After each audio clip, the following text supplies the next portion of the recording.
21 अप्रैल 1526 ये यही जगह थी जहाँ पे पानीपत की सबसे फेमस जो 3 लड़ाइयाँ हुई हैं उसमें पहली लड़ाई पानीपत की लड़ी गई।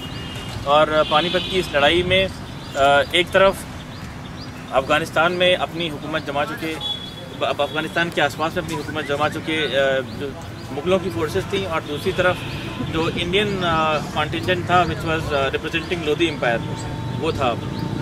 इत्तेफाक की बात यह है कि बहुत लंबे वक्त के बाद इब्राहिम लोधी साहब पहले ऐसे सुल्तान बने थे जो लगभग अनअपोज्ड चुने गए थे, क्योंकि वो अपनी जो उनकी जो लोधी जो डायनेस्टी थी उसके तीसरे राजा थे। और नॉर्मली उस ज़माने में लोधी के आते आते पहली बार ऐसा हो रहा था कि जो बहुत ज़्यादा लड़ाई झगड़ा नहीं हुआ था उनके अपने राजा बनने में बहुत बड़ी अपॉर्चुनिटी थी कि एक बहुत बड़ा एम्पायर खड़ा करते।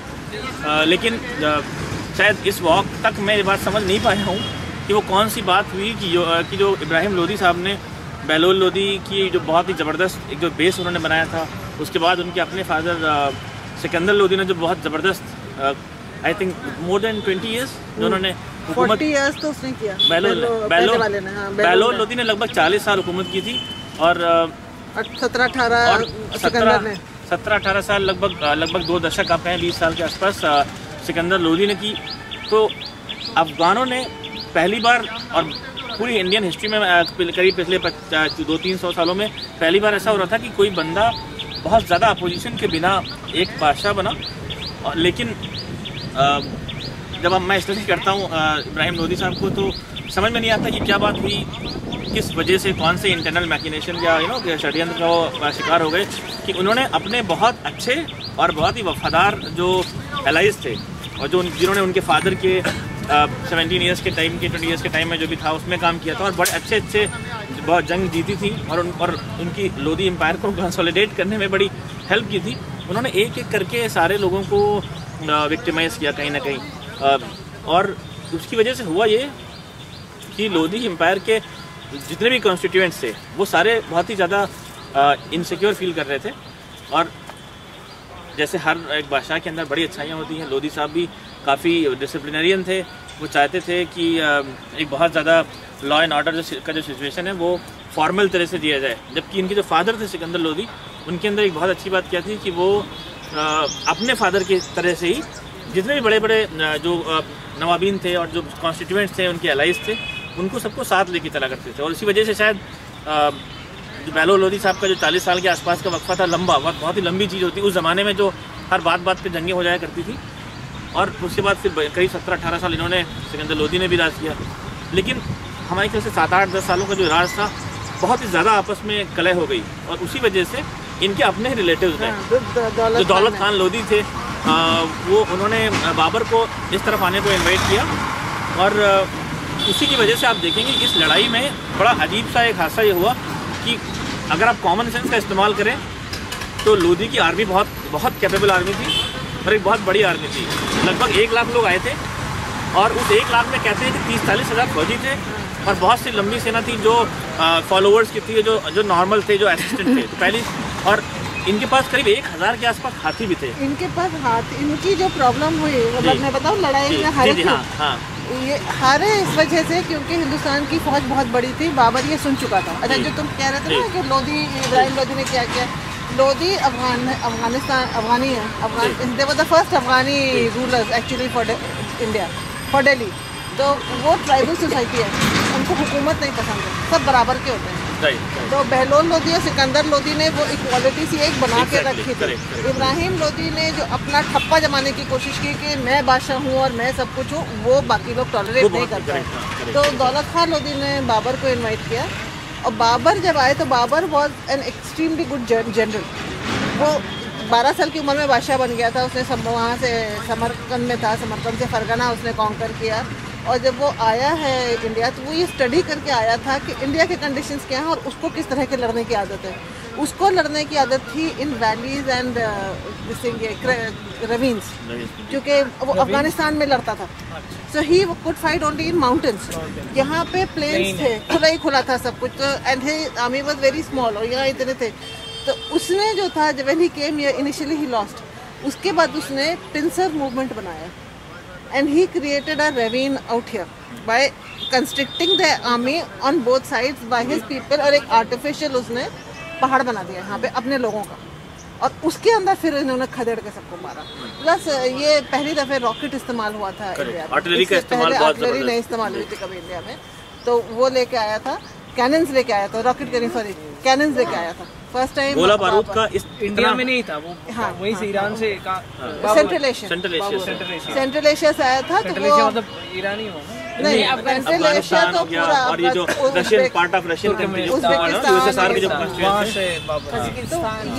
ये उसकी जनरल वो थी, मतलब मिलिट्री इक्विपमेंट थी, because of which he one and Ibrahim Lodi was very flaccid, मतलब एक ढीला ढाला आदमी होता है और एक चुस्त होता आदमी होता है, तो चुस्त आदमी के पास अगर कम भी ताकत हो वो फिर भी जीत जाएगा एक ढीला आदमी। और कहीं ना कहीं उनकी आर्मी में वो मोटिवेशन नहीं था, जैसे 10-12 हज़ार 15 हज़ार की आर्मी जो बाबर की थी वो बड़ी ऑर्गेनाइज, बड़ी मोटिवेटेड थी।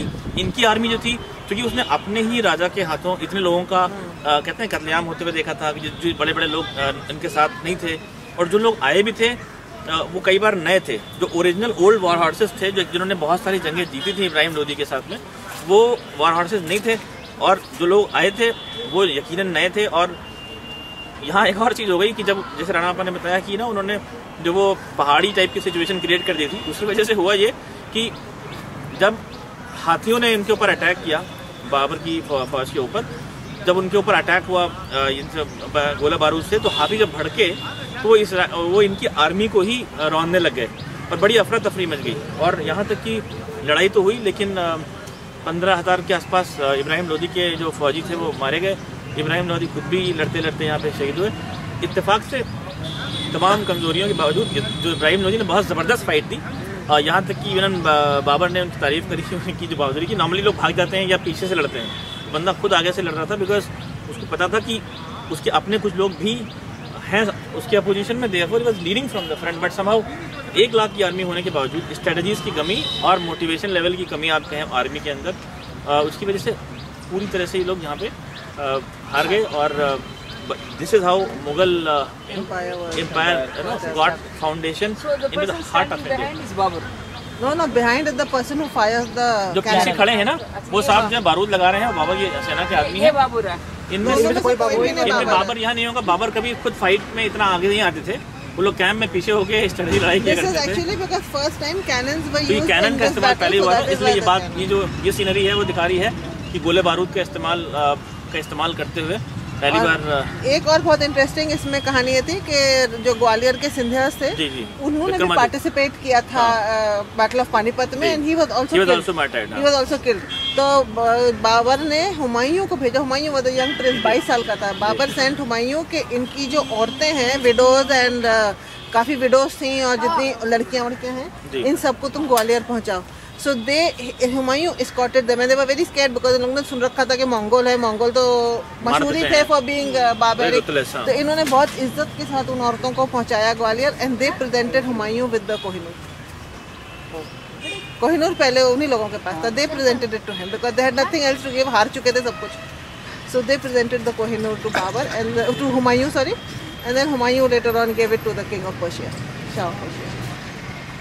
So अच्छा सेकंड अच्छा ये एक सेकंड एक क्वेश्चन, ये जो आपने बोला कि प्लेन्स पे they have created an artificial kind of valley, वो उन्होंने ट्रेंच खोद दी है ना, उसके अंदर वो जो और उसके ऊपर जो वहाँ से मिट्टी निकली उससे पहाड़ जैसा बना दिया, तो एक तरफ गड्ढा हो गया एक तरफ पहाड़ हो गया। तो उन्होंने क्या किया था बेसिकली, क्योंकि इनके पास आर्मी कम थी, अगर वो आमने सामने लड़ेंगे तो ये तो क्रश हो जाएंगे, 1 लाख लोग दौड़ा ले तो भाग जाएंगे 15,000। तो क्या हुआ कि वो कम से कम लोग जो है उन कुछ छोटे छोटे एरियाज को डिफेंड करके सकते थे, और दूर से खड़े होकर उसके ऊपर ये लोग गोलाबारी कर रहे थे। और वो लोग जब आ रहे थे तो उनकी काबिलियत थी मैनी नंबर ऑफ पीपल, एक साथ वो अटैक करते थे घुड़सवार और हाथियों को लेके।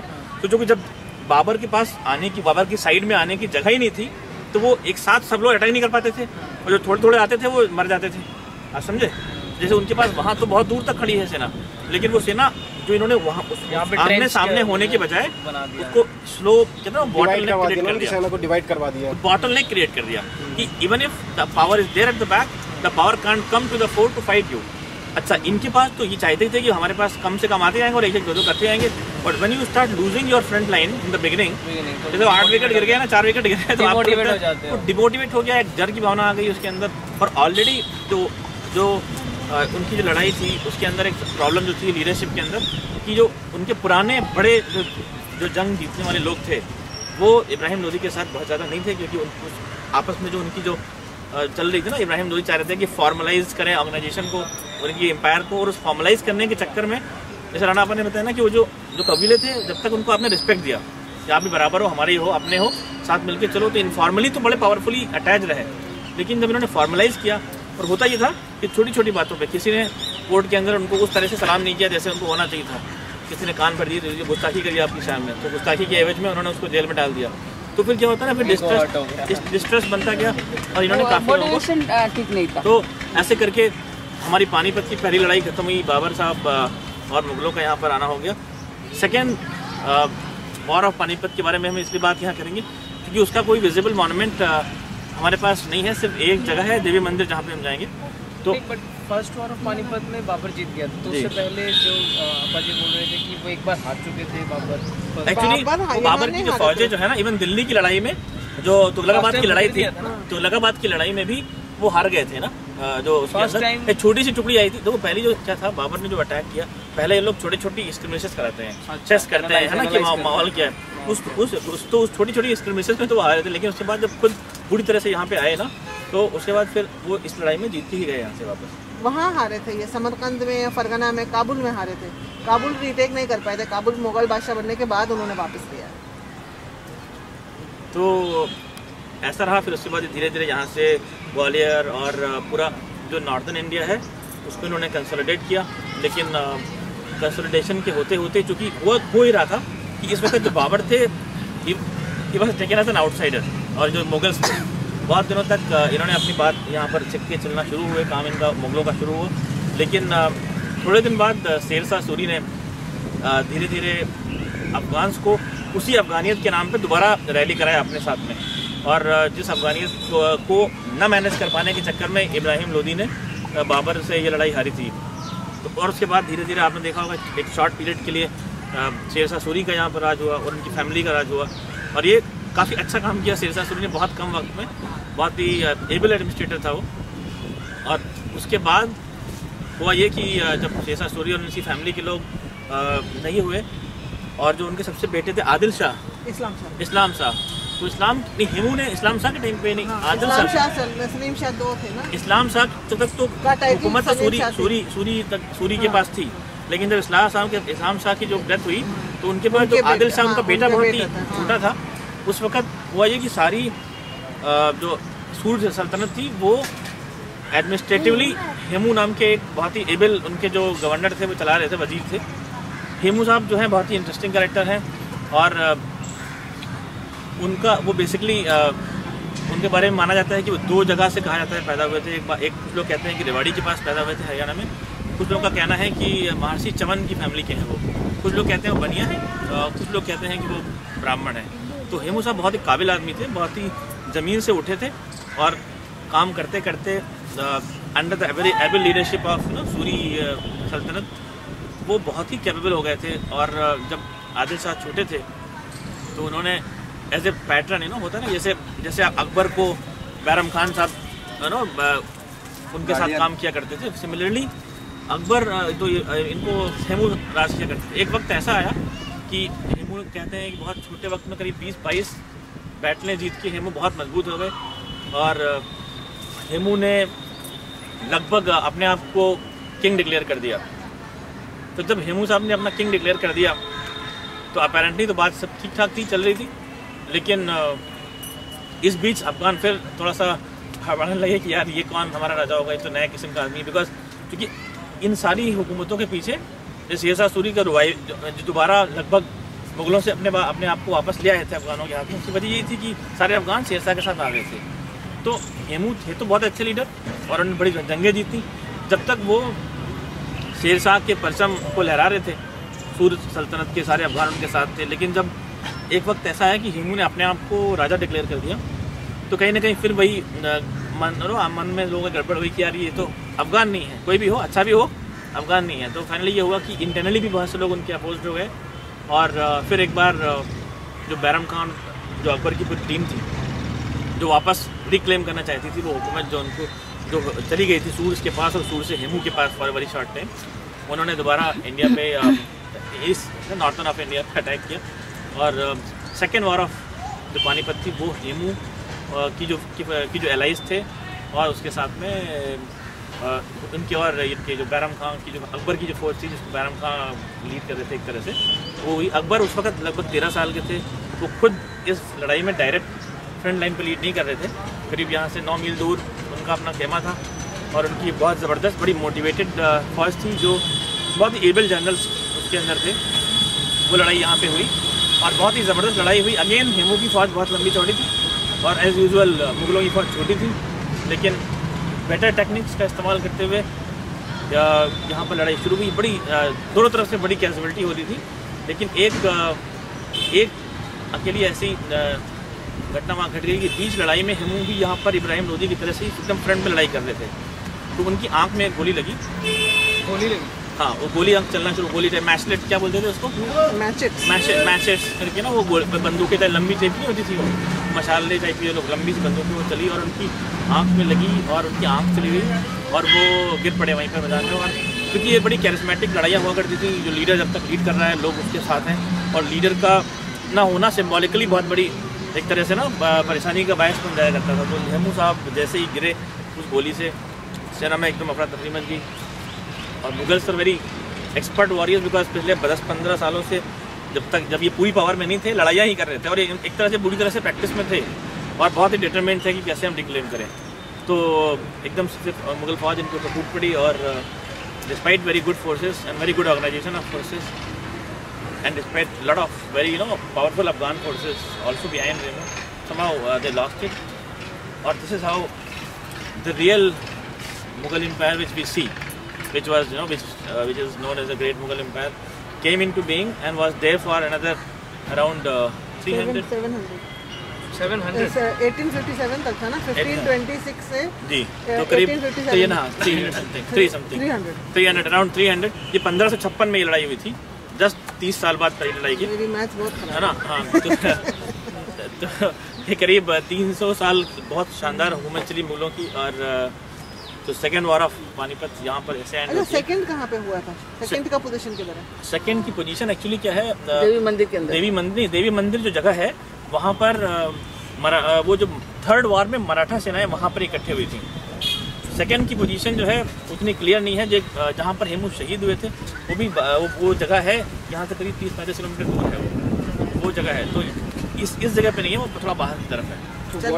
तो इसका सिंबॉलिक क्या है, मतलब ये फर्स्ट के लिए? ये फर्स्ट वॉर एग्जैक्टली यहाँ पे क्या था, मतलब यहाँ पर ये एरिया होगा ना, बहुत बड़े एरिया में लड़ाई। 5 किलोमीटर का एरिया होगा। आप ये देखो ना कि आप इमेजिन करो कि 1 लाख लोग उस तरफ खड़े हों और 15,000 दूसरे कहीं खड़े हों, तो 1.25 लाख लोग जो खड़े होंगे ना, तो 10-15 किलोमीटर का एरिया होगा।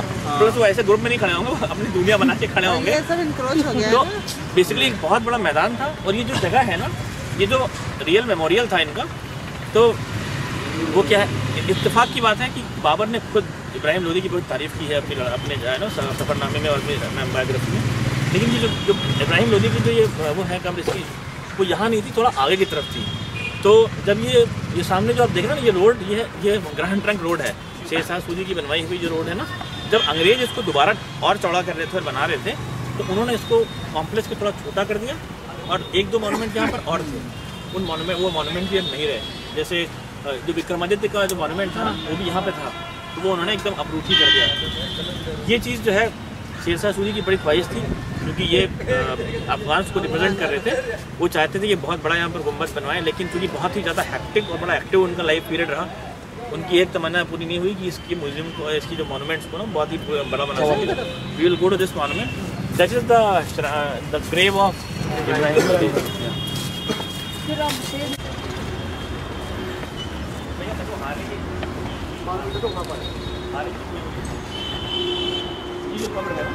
जो आप दिल्ली में सबसे मशहूर सबसे खूबसूरत जगह घूमते हैं लोधी गार्डन, वो इनके ही वंशजों का वो मौजूलियम्स का एक पूरा सेटअप है। सिकंदर लोधी की इन्होंने बनवाई थी, सिकंदर लोधी की। आप देखोगे जहाँ पे वो पीछे पानी और वो लेक वगैरह है ना, उसके पीछे एक बहुत बड़ी मस्जिद और एक जो एक मकबरा है फोर्टिफाइड, बहुत खूबसूरत सा, फोर्टिफाइड वाला, उस सिकंदर आपने तो किया होगा लंबा चौड़ा उसका।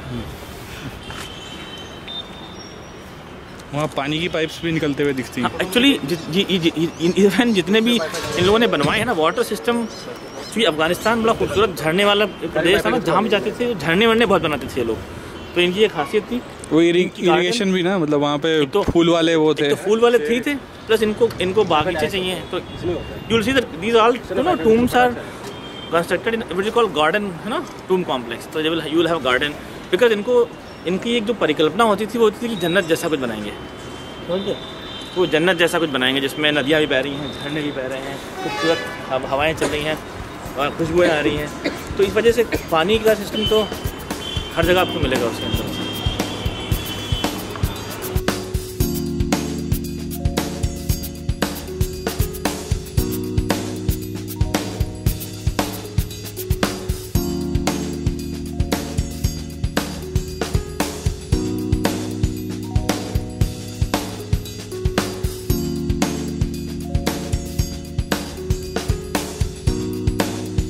बाबे फैज कहते हैं, और इसको बाबे फैज इसलिए कहते हैं, फैज मतलब होता है बेनिफिसेंस, भलाई पाने वाला। तो ये रास्ता जो दरगाह कुतुब साहब की तरफ जाया करता था और मेन रास्ता था, तो यहाँ से जाने पे लोग कुतुब साहब नहीं, बाबे फैज पे लोग देखना चाहेंगे उतरना गाड़ी से। हाँ, यहाँ जाने का, दरगाह जाने का रास्ता है आगे इसी से, ये ओरिजिनल रास्ता ही है जो मेडिकल टाइम में जाने का था।